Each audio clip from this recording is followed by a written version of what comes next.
लोकतंत्र का चीरहरण हो रहा है और जो रक्षक हैं उनको ही मजबूर किया गया है इस चीरहरण को करने के लिए। मैं जब परसों जानकारी देके आया मेरठ तो मुझे आने में कई तरह की परेशानी का सामना करना पड़ा।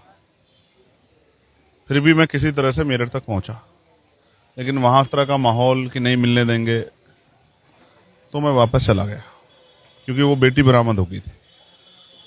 आज मैं यहाँ मुजफ्फरनगर बिना बताया, मैंने अपने पदाधिकारियों को भी सूचना नहीं दी कि जाके पहले परिवार से मिलेंगे,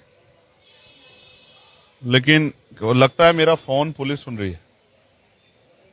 ये गंभीर सवाल है जो मैं खड़ा कर रहा हूं, क्योंकि मैंने किसी को नहीं बताया। जब मैं सकौती से पार हो गया, ये समझिए कि मंसूरपुर आ गया, तब मैंने जिलाध्यक्ष जी को फोन किया जो शहर में समीक्षा कर रहे थे कि आप परिवार के घर चले जाओ, देखो परिवार मौके मौजूद है।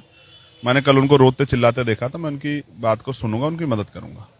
एक भाई होने का, एक बेटा होने का, एक जनप्रतिनिधि होने का फर्ज अदा करूंगा। पुलिस मुझसे पहले पहुंच गई महावीर चौक पे, मुझे रोक लिया कि आप नहीं जा सकते। मैंने क्यों भाई? मैंने कहा हम तो 20 लोग भी नहीं, सब लोग कि नहीं जा नहीं सकते हो। तो मैंने आग्रह किया कि मैं बिना मिले तो नहीं जाऊंगा। तो हमने अपने कार्यकर्ताओं को कहा कि भाई आप देखो परिवार कहाँ है, मुलाकात कराओ। तो वो परिवार को लेने के लिए चले गए। इन्होंने मुझसे कहा गेस्ट हाउस में मिलवा देंगे। मैं गेस्ट हाउस आ गया, परिवार आ ही गया था, यहाँ से 300 मीटर पे था। उनके साथ बहुत सारे कसब समाज के हमारे साथी थे। यहीं से पुलिस उस परिवार को वापस उन्हीं की गाड़ी में इनको निकालकर उस गाड़ी को साथ ले और पता नहीं कहां लगी परिवार को। मेरी समझ में नहीं आ रहा है, एक जनप्रतिनिधि अपने क्षेत्र के लोगों से, अपने प्रदेश के लोगों से क्यों नहीं मिल सकता है? मेरठ में नहीं, यहां तो घटना भी नहीं हुई है, घटना मेरठ में हुई है। तो इससे मेरी एक चीज समझ में आई है कि सरकार में जो पिछड़े अति पिछड़े वर्ग के लोग हैं, जो शेड्यूल कास्ट के लोग हैं, जो मुस्लिम समाज के लोग हैं, उनकी कोई हैसियत नहीं है, कोई हैसियत नहीं है। उन पर जुल्म होगा और उनके जुल्म की सुनवाई भी नहीं कोई कर सकता है। तो ये चिंतनीय है।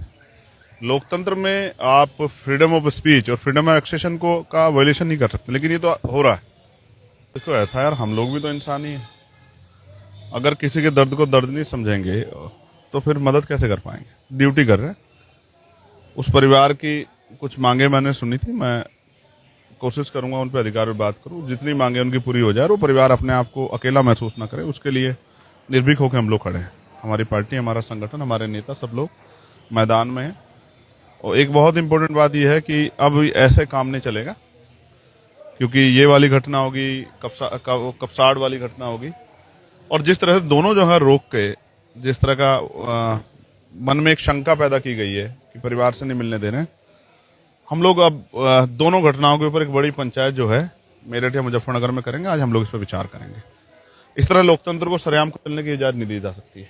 बुढ़ाना में हो रहा है, जो यहाँ हो रहा है, जिस तरह दलितों, पिछड़ों, मुसलमानों पर हिंसा हो रही है, इसके खिलाफ एक बड़ी पंचायत हम लोग चाहे यहाँ करें या डीएम ऑफिस मेरठ पे करें, लेकिन हम लोग आज इसको प्लान करेंगे। अब ये ऐसा नहीं है, इस पर कुछ ना कुछ हमें सोचना पड़ेगा। एक हफ्ते के अंदर ही करेंगे, हमने तय कर लिया है। हम इस तरह कब तक जो है हम लोग जो हैं जाएंगे, अपने परिवार से नहीं मिल पाएंगे, धक्के मुक्के के शिकार होंगे, ये ठीक नहीं है। लोकतंत्र में ये ठीक नहीं है। किसी अपने पीड़ितों के करीब भी नहीं जा सकते, उनके आंसू भी नहीं पोंछ सकते। काहे की राजनीति, काहे का सब कुछ नहीं, ये गलत हुआ है। ये जो इस तरह का व्यवहार जो है सरकार के सारे पुलिस के साथियों द्वारा किया जा रहा है, मैं इससे असहमत हूं। मैं इसको अपमान के तौर पर लेता हूं कि ये लोकतंत्र का अपमान है। इस अपमान के खिलाफ मजबूत आवाज उठानी पड़ेगी। सोच लिया जो है, बार बार ये सब चीजें होने से उससे अच्छा एक ही तरीका है कि मुझे गोली मार दी जाए, जिससे कि मैं इन पीड़ितों की आवाज उठाना बंद कर दूं। यही एक रास्ता सरकार का, इसके अलावा कोई रास्ता नहीं। मैं अगर बिस्तर पे भी रहूंगा तो भी उठाता रहूंगा।